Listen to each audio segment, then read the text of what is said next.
Hello and welcome back once again to After the Credits. So first off, I'd like to apologize for the lack of the Halloween episode this year. I know normally I do a product placement on Halloween, but this year a couple different things stopped me from doing that. One, the few items that I found to do for product placement, I'm pretty sure I already did before, and I didn't really have time to double check before it came up to know whether or not I had done them before. Secondly, like I said, money's been a little tight for me lately, so I kind of have to cut back on product placements for a while.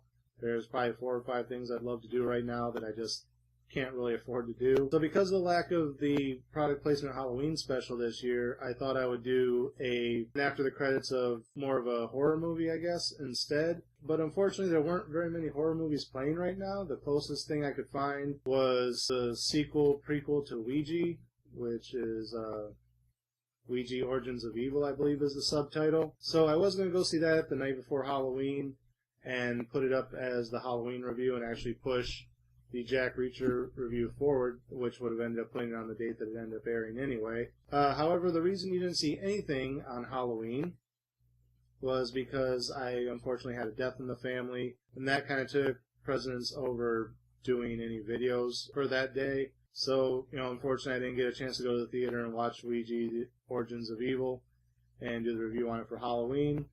So instead, I'm doing it now because I finally got around to seeing it. And honestly, based on the first one, I honestly kind of wish I had skipped this one. But at the same time, I kept hearing everyone say how much better it was than the first one. So I figured I would give it a shot, but it's not better than the first one. Honestly, it's everything that was in the first one, just 30 years earlier, I guess. I know I never got around to doing the review for the first one because it's one of the ones that I ended up missing the year that it came out. I have since watched it, and I remember 45 minutes into the movie sitting there thinking, okay, we're halfway through this film and absolutely nothing has happened yet. Honestly, this one, kind of the same thing. You end up halfway through the movie, you're like, okay, is anything going to actually happen in this movie? And by the end of it, still nothing happened. You get the one little confrontation at the end, just like in the first one.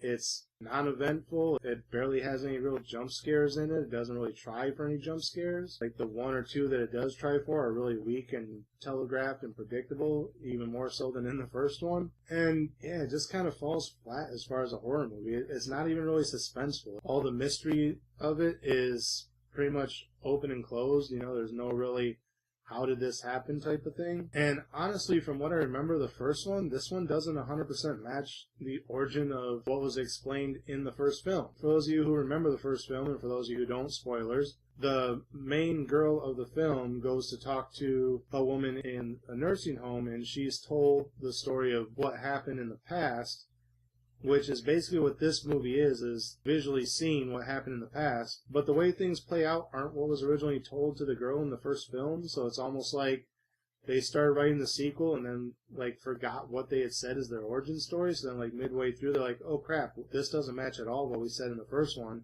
We have to recompose everything to make it match.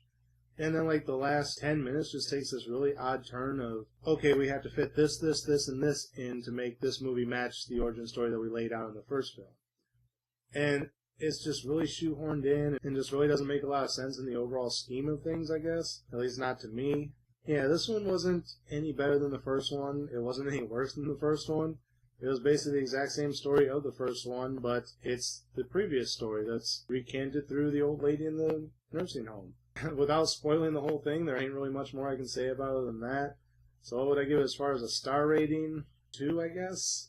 Honestly, I should probably rate it lower than that because the film was completely uneventful, but at the same time, it's well enough paced that you don't really notice how fast the time went by. I kind of figured right around the 45-minute mark that it had been 45 minutes. I'm like, okay, so this should be about halfway over now, right? And glance at the clock, yep, halfway over. And then right around, what seemed like only a few minutes later, you're like, okay, what is it, about 20 minutes left?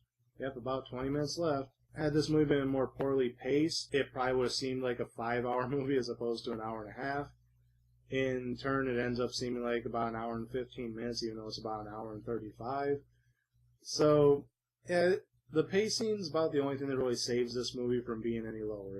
It could have been a lot more boring than what it was, but at the same time, it's still a boring film because nothing happens in the film. The story is non-climactic, it's non-eventful, it's non-suspenseful. It's just not a good movie.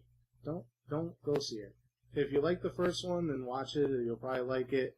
If you didn't like the first one, this one isn't better. Forget what you've heard other critics say online. It's not better. It's the exact same frickin' movie.